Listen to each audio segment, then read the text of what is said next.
Je viens pour continuer l'exercice. Vous allez m'excuser parce que la durée limite de l'enregistrement est de 15 minutes maintenant. C'est la raison pour laquelle j'ai précipité la dernière partie.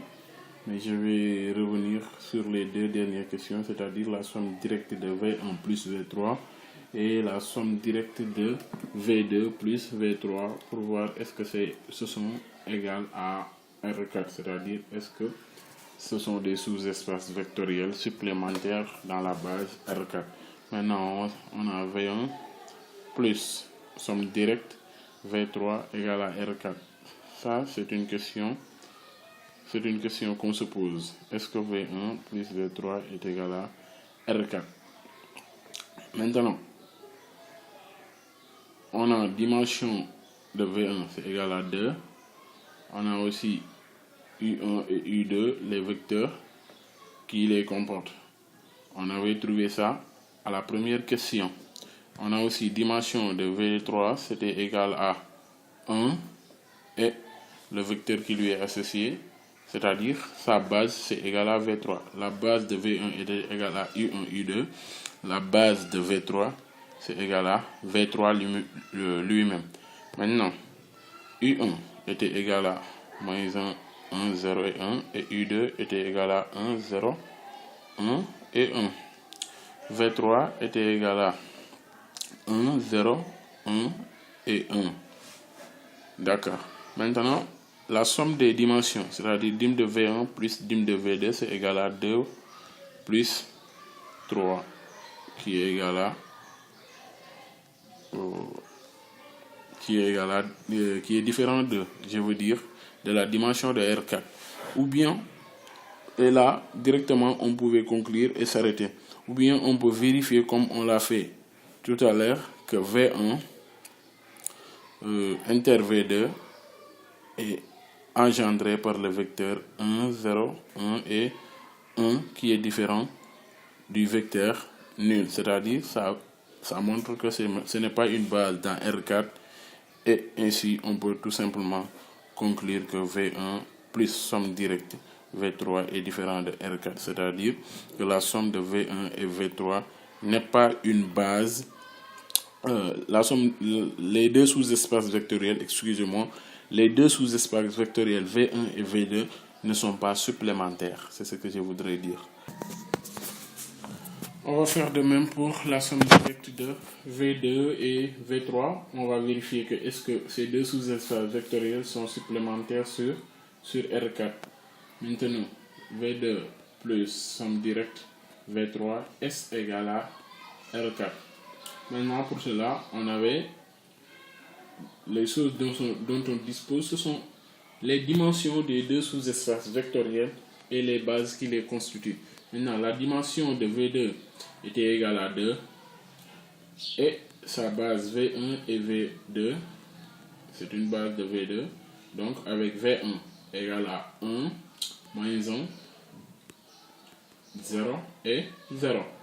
Et V2 égale à 0, 0, 1 et moins 1. De même, on avait trouvé la dimension de V3 qui était égale à 1. Et V3 était engendré par lui-même. Donc c'est une base. Et ça prouve nettement que sa dimension vaut 1. Maintenant, avec V3, on avait trouvé que c'était égal à 1, 0, 1 et 1. Maintenant, si nous faisons la somme des deux dimensions, c'est-à-dire dim de V1 plus dim de V3, on va trouver, c'est pas V1 mais c'est V2, excusez-moi, donc dim de V1 plus dim de V2 plus V3 c'est égal à 2 plus 1 qui donne 3 qui est différent de la dimension de R4 qui est égal à 4 bien entendu. Donc la somme directe V1 plus V2 est différent de R4. Je reviens sur la première somme directe que j'avais précipitée parce que j'étais en train de faire une course contre la montre alors que le temps a eu raison sur moi. Je disais que la durée limite de l'enregistrement est égale à 15 minutes. Donc c'était la raison pour laquelle j'étais en train de me précipiter et cela n'avait pas abouti. Et pour combler ce gap, je vais revenir sur cette somme directe et montrer que V1 plus V2 est égal à R4. Maintenant, pour cela, on va donner V1 plus somme directe V2 égale à R4. Donc, c'est la question qu'on se pose. Maintenant, ce qu'on doit utiliser, ce sont les résultats que nous avions déjà. On avait la dimension de V1 qui valait 2. Donc, on avait aussi les deux vecteurs qui constituaient la base de V1 U1 et U2 qui est une base de V1 avec U1, excusez-moi, ça c'est pas un avec U1 qui était égal à moins 1, 1, 0 et 1 et U2 qui était aussi égal à 1, 0, 1 et 1. On avait aussi la dimension de V2 qui valait 2. Maintenant, avec V1 et V2, la base de grand du sous-espace vectoriel V2.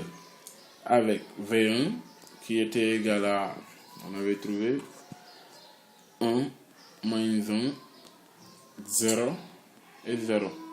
Et V2 qui était égal à 0, 0, 1 et moins 1 et moins 1. D'accord. Maintenant, on va vérifier est-ce que V1 somme directe plus V2 égale à R4. Et ça, c'est vrai que si et seulement si S est une base de R4. C'est vrai que si et seulement si la base S, qui est la composition des bases de V1 et de V2, est une base de R4.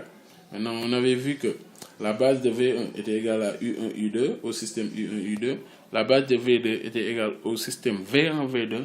Maintenant, pour que leur somme directe, c'est-à-dire pour que les deux sous-espaces vectoriels soient supplémentaires entre eux, il faut que l'association de leur base soit une base dans R4. Donc, il faut que S soit libre, autrement dit, c'est ça. Hein? Il faudra que S soit tout simplement libre.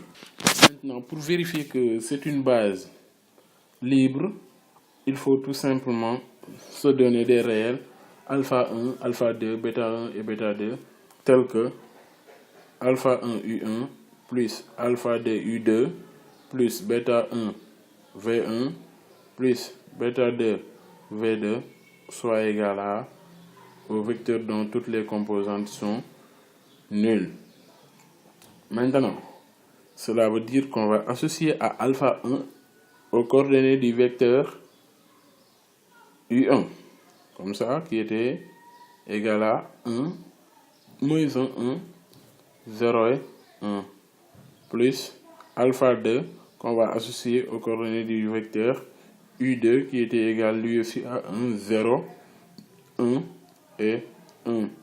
Ainsi de suite, alpha bêta 1 qu'on va associer à V1 et alpha 2, bêta 2 qu'on va associer à V2 et l'égaliser bien entendu avec le vecteur dont toutes les composantes sont nulles.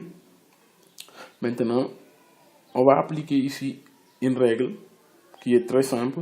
On développe et on applique la règle qui dit que ce qui se ressemble s'assemble. C'est-à-dire, on va multiplier, on va associer les premiers termes entre eux, les deuxièmes termes entre eux, les troisièmes jusqu'à les quatrièmes. C'est-à-dire, le alpha 1 sera multiplié par moins 1, mais il sera additionné au alpha 2 qui sera multiplié par 1, au bêta 1 qui sera multiplié par 1 et au bêta 2 qui sera multiplié par 0. C'est ce qui fait que dans la première ligne, vous ne verrez jamais bêta 2 apparaître. Donc, on aura ce système alpha 1 plus alpha 2 plus tout simplement bêta 1 qui vaut 0. Donc, bien entendu, ce 0 n'est pas n'importe lequel. C'est le premier 0 qu'on trouve dans l'autre membre de l'égalité, dont le vecteur a toutes les composantes nulles. Maintenant, c'est le premier 0.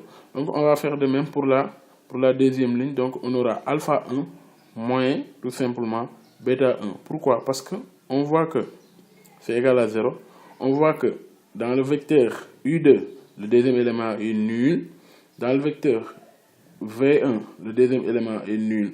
Donc c'est ce qui fait qu'il n'y a que dans U1 et V2 que les vecteurs apparaissent. D'accord? Maintenant, troisièmement, on aura alpha 2 plus bêta 2 qui vaut aussi 0.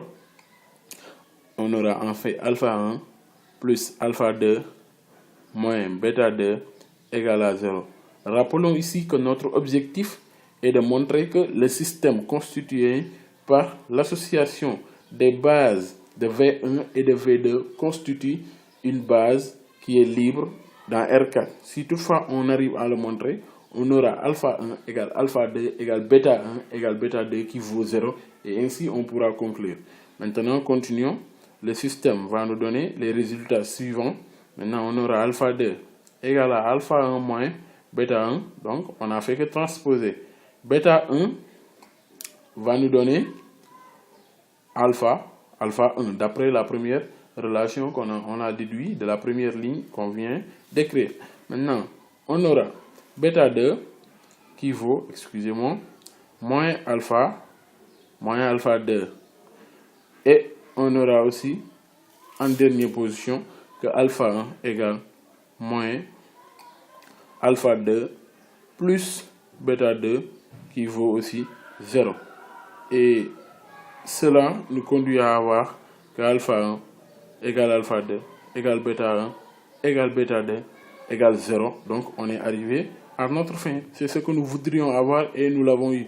Maintenant, le système S est donc un système qui est libre. Donc c'est une base automatiquement. Si c'est libre, c'est une base. Mais une base ou une base dans R4, d'où V1 plus V2 est égal à R4.